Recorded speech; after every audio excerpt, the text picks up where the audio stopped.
Namaskara Guruji. My name is Archana. I have a question regarding astrology.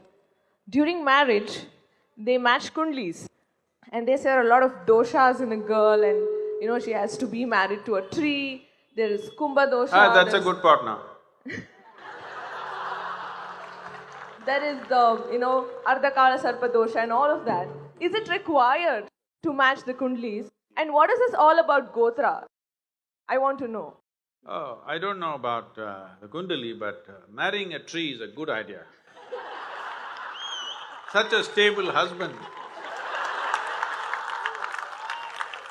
No, they advise it to cut it later. That's the Actually, problem. I'm offering something better. I can get you married to a mountain. Always there, for you. Never messes with you, always there. Ideal man, isn't it? So, we're making too much fuss about two human beings coming together. After all, two human beings want to come together because there are needs, all right? There are physical needs, there are psychological needs, there are emotional needs, social, financial and other kinds of needs. To fulfill all this in a graceful manner, we make some arrangements so that we can fulfill these things gracefully. Because our needs are not any different from the needs of every other animal on the planet, same need. Only thing is, because we have a certain level of intelligence and sensitivity, we want to conduct that gracefully. That's what marriage is, right? Hello? People say it's made in heaven, that's why I think it fails.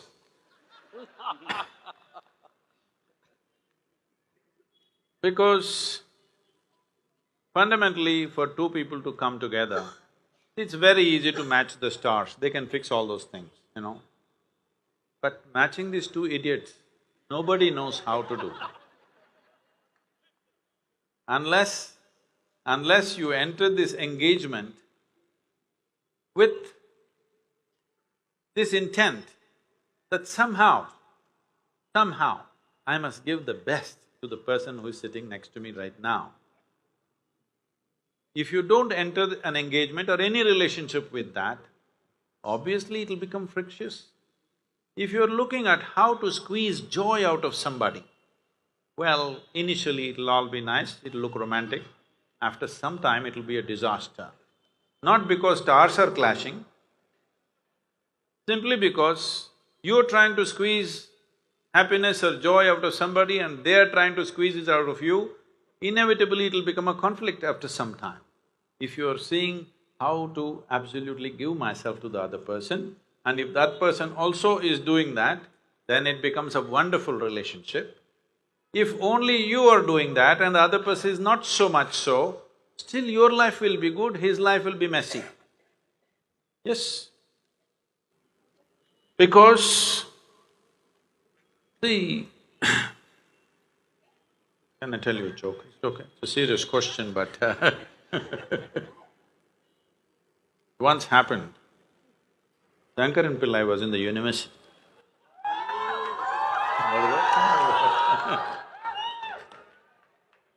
So, he went to his professor one day and said, "Sir, I need your help on something very important." The professor said, "Of course, I'm here for that purpose, please tell me what you want."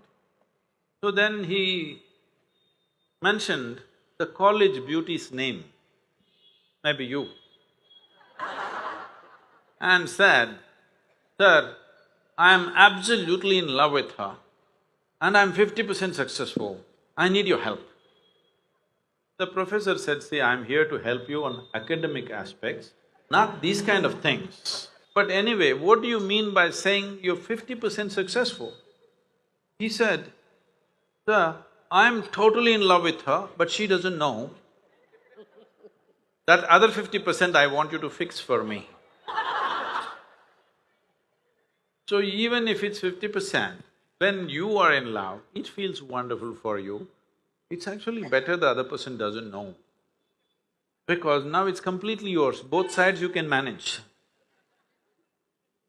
Because human beings, they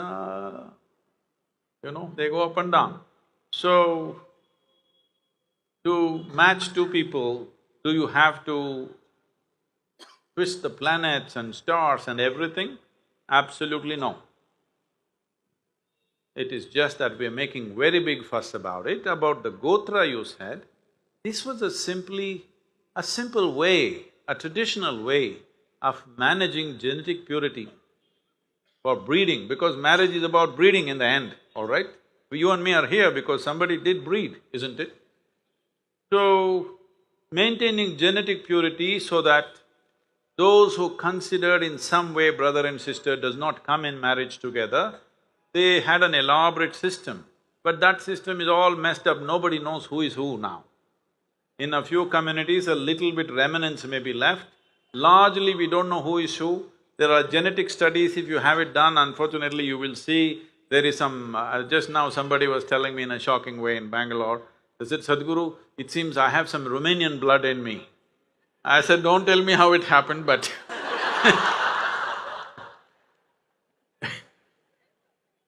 so, we don't know, after thousands of years, what has happened, it doesn't matter anymore.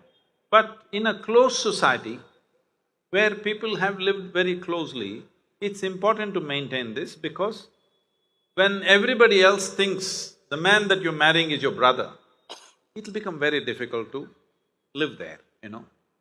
You are somewhere far away, you don't know, from somewhere else through 25 generations, you may end up marrying your brother, but you don't know and it's too far away.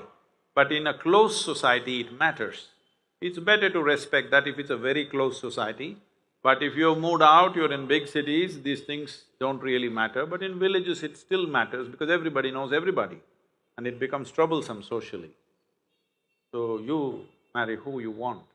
Because if you marry somebody that you don't want, you will make your life miserable and unfortunately that life also miserable. I'm trying to save the man.